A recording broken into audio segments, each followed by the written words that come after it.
하나님 영광 받아주시고 찬양하는 귀한 가정 위에 하나님 복 주시고 정말 오늘 말씀 제목처럼 행복한 천국 가정을 이루도록 축복해 주옵소서.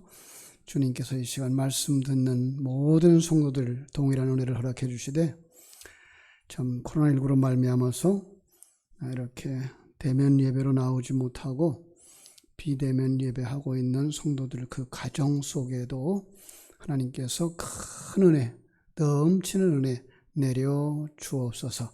감사하며 예수님 이름으로 기도하옵나이다. 아멘. 우리 옆에 있는 분들이랑 인사하십시다. 주님의 사랑으로 사랑합니다. 사랑합니다. 예. 추석 명절에 여러분들 잘 지내시기를 바랍니다. 우리 가까이에 하나님이 만들어 놓으신 두 개의 조직이 있습니다. 하나는 가정이고요. 또 하나는 교회입니다. 이 가정은 인간의 행복을 위해서 만드셨고요. 교회는 하나님의 영광을 위하여 만드셨다라는 말이 전해 내려오고 있습니다. 그런데 이 둘은 서로 연결이 되어져 있어요. 가정이 행복하지 못하면 신앙생활을 바르게 할 수 없는 거죠. 가정이 엉망인데 교회 생활을 잘하는 것은 불가능한 겁니다. 가정이 행복해야 신앙생활도 교회 생활도 행복하게 잘할 수가 있습니다. 안타깝게도 가끔 가정이 무너지기도 합니다. 제 친구 장로님 한 가정은요, 굉장히 오래전부터 교류를 하는 그런 분이셨는데 어느 날 가정이 문제가 생겼어요. 그 후에 사업도 접고 친구들과도 연락을 끊고 가족들을 피하고 있어요. 아무도 연락을 할 수가 없으니까 많은 사람들이 야, 산으로 간 거 아니야? 그럽니다. 어디 있는지를 찾을 수가 없어요. 가정이 무너지니까 이렇게 되는 거예요. 가정이 무너지니까 사명도 행복도 삶의 기반도 무너져요. 근데 우리 주변에 이런 가정들이 점점 많아지고 있어서 안타깝다라는 말을 드립니다. 가정이 무너지면 그냥 그 안에 있는 모든 사람들이 다 패배자가 됩니다. 그리고 모든 사람들이 상처를 가지고 살게 되고요. 그리고 똑같은 열매를 맺게 됩니다. 미국의 영웅 존 F 케네디를 암살했던 오스왈디라고 하는 사람, 어떻게 이렇게 비극적인 일을 저질렀을까를 연구한 사람들이 발표한 건 그 사람 전엔 안 그랬는데 그 가정이 무너지면서 세상을 부정적으로 보기 시작했고 그때부터 사람이 삐뚤어졌대요. 가정이 무너지니까 정신이 잘못되고 건강한 생각, 건강한 감정을 가지지 못했다는 거죠. 무너진 가정에서 삐뚤어진 사고를 갖게 되고 그리고 끔찍한 범죄를 저지르는 거예요. 참 가정이 무너지면 정신적으로나 육체적으로나 다 영향을 받는 거죠. 여러분의 가정들이 정말 행복한 천국 가정을 세워지게 되기를 주님의 이름으로 축원합니다. 어떻게 하면 행복한 가정이 되느냐? 오늘 말씀 속에 나오는 한 사람의 가정을 이렇게 보면서 또 성경이 말하고 있는 그 울타리 안에서 찾아보았더니 부모를 공경하는 마음이 있을 때라고 말씀하고 있어요. 아마 주보의 첫 번째 대지도 역시 같은 이야기를 했을 거예요. 부모를 공경하는 마음이 있을 때 행복하다.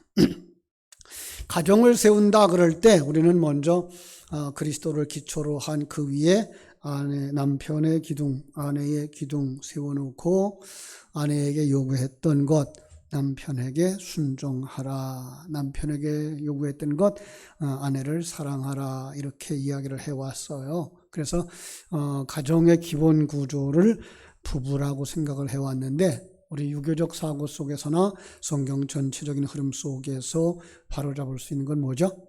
바로 부모와 자녀 간의 관계에서부터 시작된다. 부모와 자녀가의 관계가 건강해야 된다. 그 부모 자식 간의 문제가 바로 하나님이 자녀들에게 요구하고 있는 것들을 따라가게 되기 때문이다. 그래서 에베소서 6장 1절로 3절에서 자녀들아 부모에게 순종하라 라고 말씀을 했죠. 한번 에베소서 6장 1절로 3절 같이 읽겠습니다. 자녀들아 주 안에서 너희 부모에게 순종하라. 이것이 옳으니라. 네 아버지와 어머니를 공경하라.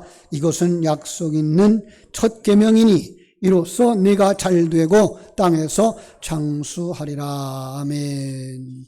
이 말씀을 보면 네 아버지와 어머니를 공경하라라고 권면하고 있어요. 이 공경이라고 하는 말의 국어사전적 의미는 공손히 받들어 모신다라는 뜻이죠.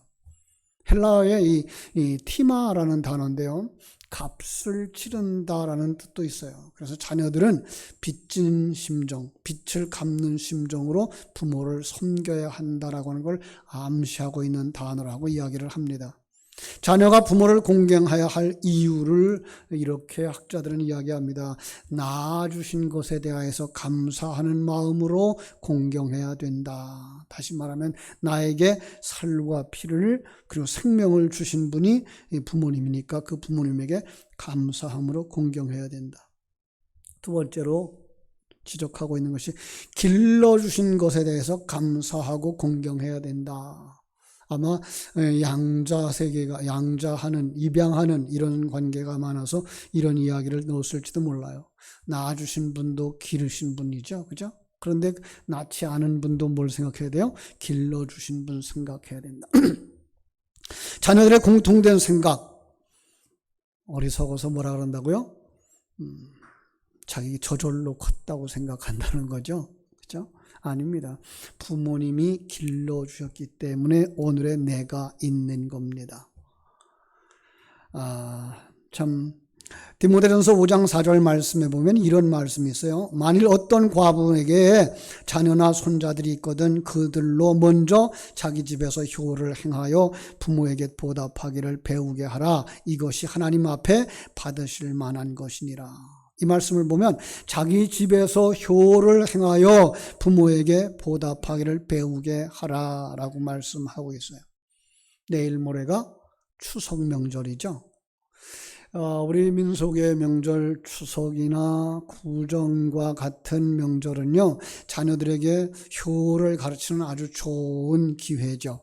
부모가 먼저 할아버지 할머니에게 효도하는 모습을 보여줌으로써 그 자녀들이 보고 본받아 행하도록 하는 아주 좋은 교육의 현장입니다. 여러분 기억하십니까? 고려장이라고 하는 이 풍습이 과거에 있었다는 거죠. 그죠?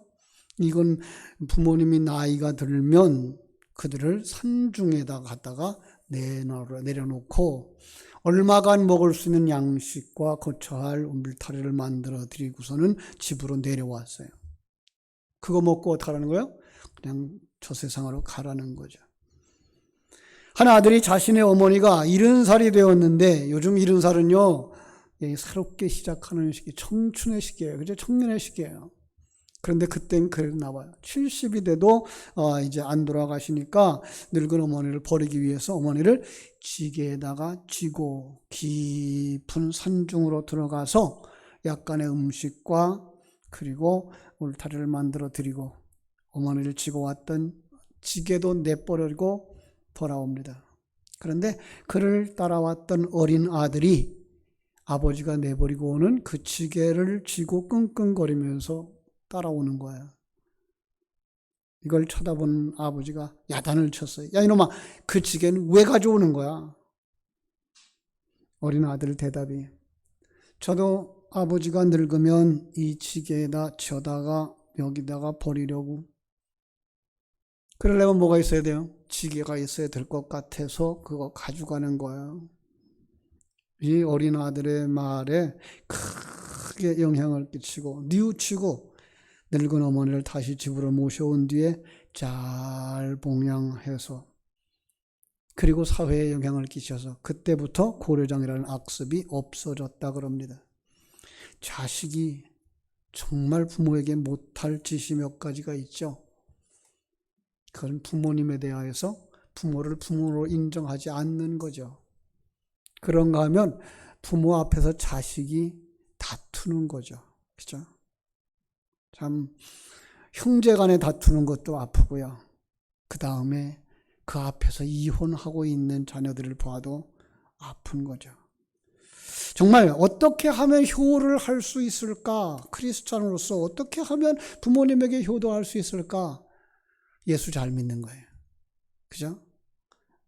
여러분 신앙생활 잘하는, 그래서 정말 효도할 수 있는 기초가 든든한 사람들이 되어지기를 주님의 이름으로 축원합니다.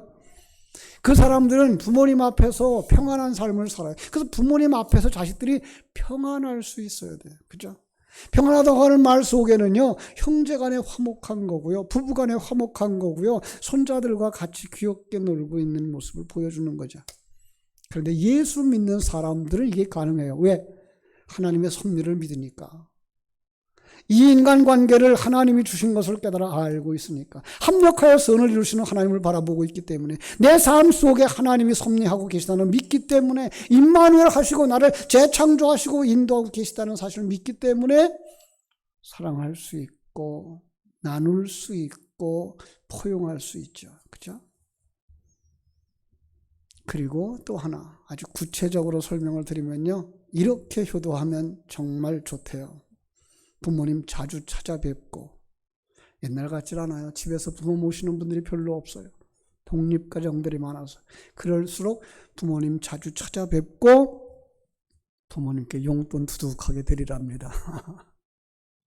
이번 추석에 부모님들 계신 분들은 만나서 용돈 두둑하게 드리시기를 바랍니다.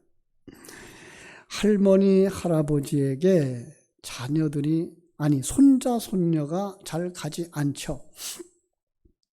어렸을 때 할머니, 할아버지가 그렇게 예쁘게 키워줬는데도 이 나이가 한 10살쯤 넘어나고 그러시면 잘 안 와요. 그런데 할머니를 잘 찾아가는 손자들이 있어요. 우리 가족 얘기입니다만 누구라고는 안 밝히겠어요. 근데 그 할머니는 주머니가 두둑해요. 올 때마다 그냥 두둑하게 용돈을 주니까 시댁으로는 안 가도, 친할머니 보라는 안 가도 외할머니 보라는 가더라고요. 그런데 할머니 그때가 좋은 교육할 수 있는 시간이야.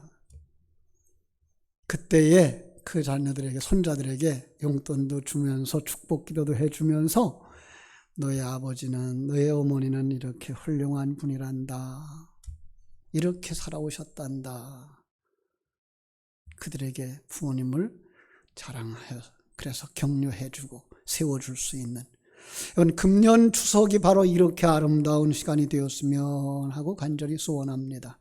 그 중에도 부모를 존경하듯이 영적 지도자에게 존경을 표하는 여러분들 되어지기를 바랍니다.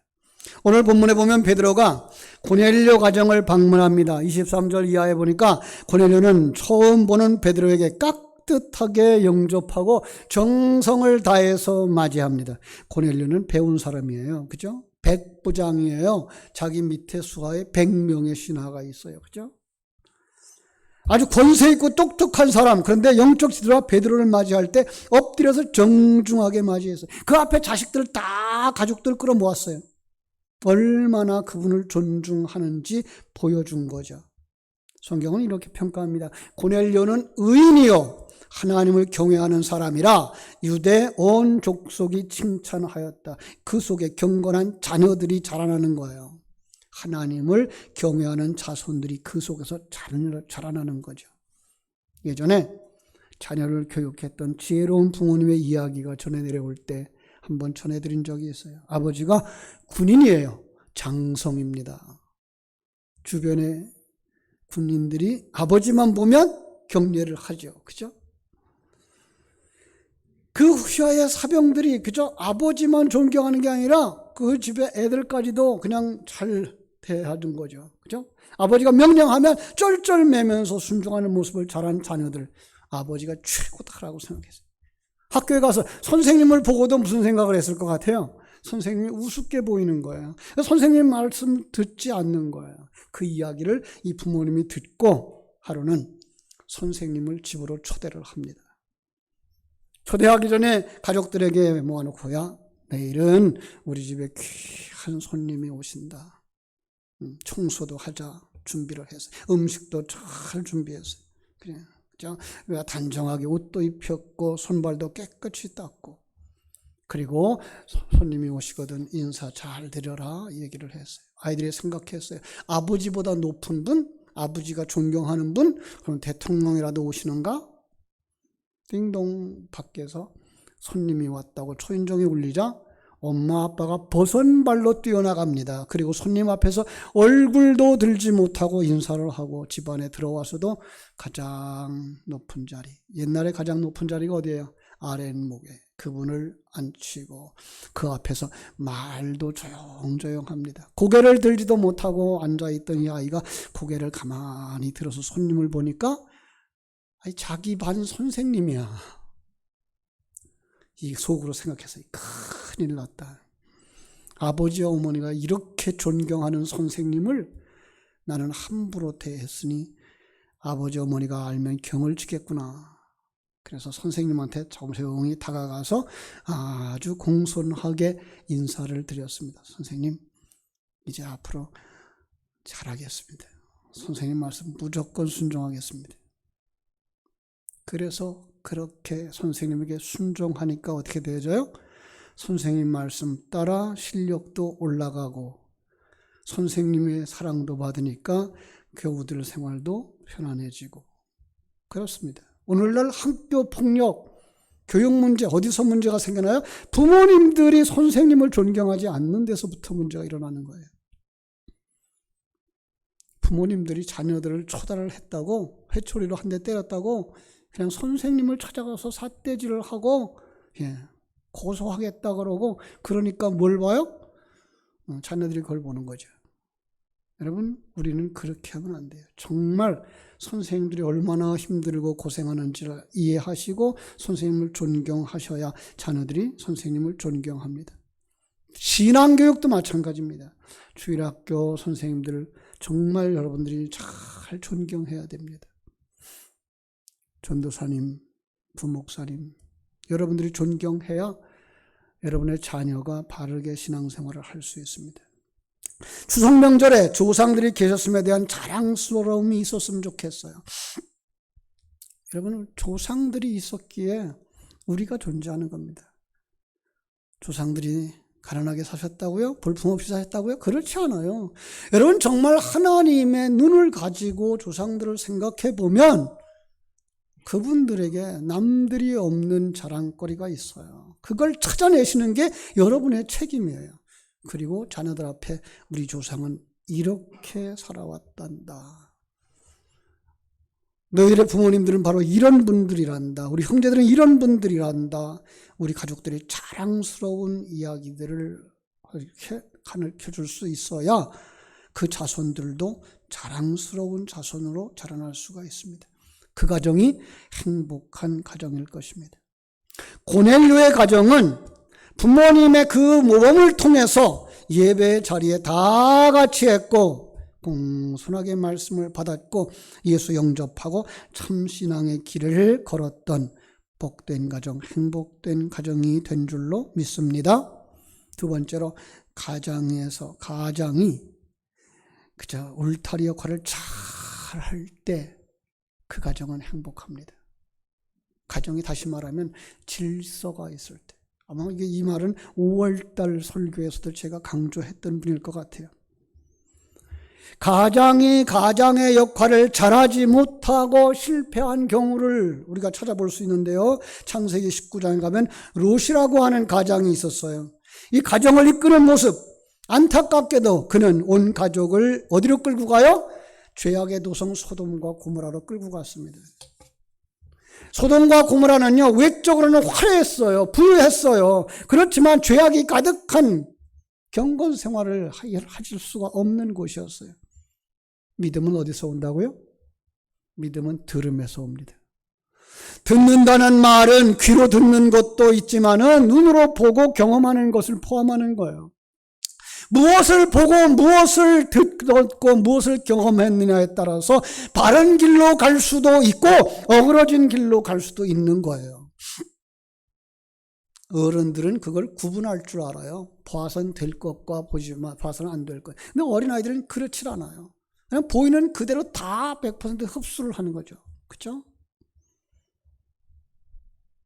그런데 롯은 그런 죄악의 도성으로 끌고 갔으니 결과가 어떻게 됐어요? 하나님께서 심판하셨고 가족과 함께 망하고 말았습니다. 아버지 한 사람의 실수로. 그런가 하면 또 한 사람, 룻기서에 나오는 한 사람, 여러분 룻기서에 나오미와 룻만 보시지 마시고 그 아버지 한번 봤으면 좋겠어요. 엘리멜렉 가장입니다. 예루살렘에서 잘 살았습니다. 그런데 흉년이 들자 두 아들을 데리고 부인 데리고 모압으로 내려갑니다. 거기서 아들들을 장가 보냈어요. 그죠? 그런데 얼마 되지 않아서 그 아들들 죽었고 자기도 죽었어요. 어떻게 됐어요? 참 처량하고 가련한 가정이 되고 말았어요. 가장 한 사람의 결정, 그의 발걸음은 가족을 바로 이끌기도 하고 잘못된 방향으로 이끌어서 온 가족이 고통과 불행으로 몸살을 앓게도 되는 거예요. 사랑하는 여러분, 여러분들의 가장 누군지요? 여러분 가족 속에서, 가문 가운데에서 어른의 역할을 잘 감당하는 그분들을 여러분 높이 세워주시고 지금까지 지내온 것이 주님의 크신 은혜인 줄 알아서 여러분의 가장 속 자리에 주님을 세워드릴 수 있게 되기를 주님의 이름으로 축원합니다. 지금까지 지내온 것 주의 크신 은혜라 한이 없는 주의 사랑 어찌로 말하랴. 자나깨나 주의 손이 항상 살펴주시고 모든 일을 주 안에서 형통하게 하시네.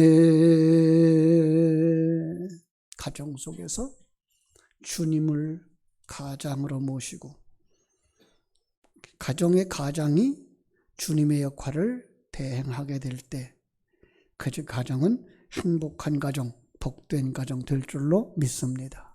그래서 그 행복한 가정이 되는 세 번째 비결을 이렇게 말씀을 정했어요. 믿음의 색깔이 하나 될 때 행복하다. 고넬료의 가정은 그런 면에서 아주 행복한 가정, 모범적인 가정이었습니다. 그런 인격이 훌륭하고 사람들에게 존경을 받으면서 주변 사람들에게 칭찬받는 사람이었습니다. 모든 걸 다 갖춘 사람은 한 가지 부족한 것이 있었죠. 그가 믿음이 없었던 사람이었어요. 그러니까 온 가족이 구원받지 못했던 예수 믿기 이전의 삶이 있었던 거죠. 그런데 오늘 본문의 말씀을 보니까 그와 온 가족이 베드로를 통해서 예수님을 영접하고, 그죠? 하나님의 사람으로 하나님의 뜻을 알고 하나님의 계획을 알고 가치관이 변하자 그들이 어떻게 변해요? 성령이 그들에게 임했고 방언이 터지고 온 가족이 구원받고 세례를 받았다. 진정으로 행복한 가정이 되었다라고 말씀하고 있습니다. 사랑하는 성도 여러분, 금년 추석 명절은 이렇게 온 가족들을 천국으로 인도하는 복된 시기가 되어지고 복된 날 되어지기를 주님의 이름으로 축원합니다. 교회 올 때 같이 오는 가족들, 온 가족이 함께 나오는 모습을 보면 정말 아름답습니다. 함께 교회를 섬길 때, 교회 구석구석을 청소할 때, 함께 할 때, 주일학교에서 함께 봉사할 때, 그 함께 하는 부부의 모습, 정말 아름답습니다. 로마서에 보면 바울은 로마 교인들에게 브루스길라와 아굴라를 기억해 달라고 했습니다. 왜냐하면 그 부부가 바울이 목회 사역을 할 때 끝까지 지지해 주었고 후원하고 섬겼다고 이렇게 이야기하고 있어요. 바울은 그들을 결코 잊을 수가 없었던 거예요. 너무나 고마웠던 거예요. 어떤 주의 종이 참으로 그 교회에 대한 이야기를 간증할 때 여러분들의 이름이 기억됐으면 좋겠어요. 아름답게 기억됐으면 좋겠어요. 로마서 16장 3절 4절 그래서 로마 교회를 향하여 이렇게 부탁을 합니다. 너희는 그리스도 예수 안에서 나의 동역자들인 브리스가와 아굴라에게 문안하라. 그들은 내 목숨을 위하여 자기들의 목까지도 내어놓았나니 나뿐 아니라 이방인의 모든 교회도 그들에게 감사하느니라. 부부가 한 마음으로 바울을 돕는데 목숨까지도 내놓았대요. 정말 마음이 잘 맞는 경건한 부부, 헌신된 부부. 그 덕분에 바울은 목양을 잘할 수 있었고 그는 어디에서든지 그를 들어서 자랑하며 신앙생활의 모범으로 죽여 세웠던 것을 볼 수가 있습니다. 사랑하는 여러분, 여러분의 가정이 하나님의 기뻐하는 일에 마음이 하나가 되면 진정으로 행복한 가정이 됩니다. 그걸 저는 뭐라 그랬어요? 신앙의 믿음의 색깔이 하나 될 때 진정한 행복이 이루어진다. 부부가 함께 예배드리고 받은 은혜를 함께 나눌 때 자녀들과 다 함께 같은 성경을 펼치고 찬송하고 함께 깨달은 것을 나눌 때 기도하다가 응답받은 내용을 함께 나눌 때 하나님의 은혜 온 가족이 하나 되어 쓰임받을 때 그 가정은 정말 아름답고 행복한 가정이 되는 것인 줄로 믿습니다. 우리 교회는 그래서 주일학교 학생들의 공과를 구역에서 먼저 다루게 되어 있어요. 아니 수요일 날 교사들과 구역장님들이 오셔서 말씀을 받고 이번 주일날은 우리 자녀들이 이 말씀을 배우는구나. 먼저 예습해서 익혀놓으라고 같은 본문을 가지고 나가고 있습니다. 참 안타까운 건 요즘 우리 주일학교 학생들이 대면 예배를 하지 못해서 그렇습니다만은 이제 그래서 우리 어른들이 교회에 우리 어린 학생들을 오면 얘들 오늘은 무슨 뭘 공부했겠구나 알 수 있어요. 같이 대화가 돼요. 성경 본문을 알고 성경의 이야기를 아니까 어린아이가 받은 바 말씀의 그 범위가 있고 어른들이 깨달은 바가 있어서 대화가 되어져요. 부모가 이렇게 물으면 아이들은 더 말씀을 잘 듣게 되죠. 왜? 다음 주에 잘 들어야, 주일날 잘 들어야 예배 후에 부모님과 대화가 되어지고 사랑받고 칭찬을 받으니까 그렇게 행복한 가정 되어지도록 지금 시스템을 만들었는데 코로나19 때문에 이게 잘 운영이 되지는 않습니다. 안타깝습니다. 여러분, 그럼에도 불구하고 여러분들은 이제 유튜브를 통해서라도 그리고 구역공과를 통해서라도 이번 주에 배우는 학생들의 말씀 먼저 습득하시고 대화를 하면서 가정을 행복한 가정 만들어갈 수 있게 되기를 주님의 이름으로 축원합니다. 여러분, 하나님이 만드신 가정, 행복한 천국 가정을 세우기 위해서 추석 명절이 축복의 기회가 되기를 주님의 이름으로 축원합니다. 기도하겠습니다. 하나님 우리 아버지의 크신 사랑과 은혜를 감사하옵고 감사합니다. 고넬료의 가정을 아버지 하나님이여 새로운 각도에서 살펴보면서 정말 우리 가정이 고넬료의 가정과 같이 성령이 충만하고 기도가 아버지 하나님 나라에 상달되어지고 아버지 하나님 앞에 사랑받으며 자손들 앞에 칭찬 듣는 아버지 이렇게 복된 가정, 행복한 가정, 천국 가정을 세울 수 있도록 하나님 말씀 주셨사오니 이 말씀을 되새김질하면서 근본 추석 명절에 참으로 자손들에게 가문의 영광을 드러낼 수 있고 형제 간의 화목함과 사랑과 교제함이 보여지고 그래서 자손들도 건강한 가정을 세워야 되겠다. 우리 건강한 그리고 참 존경받는 이 가문의 한 사람이 되어야 되겠다라고 생각할 수 있고 그러기 위해서 정말 부모님을 공경하는 사람들, 가장을 세우는 사람들, 믿음의 색깔로 하나로 뭉쳐지는 가정 세워야 되겠다 결심하고 결단하고 실행하는 복된 성도들이 다 되게 하여 주시옵소서. 예수님 이름으로 기도드리옵나이다. 아멘.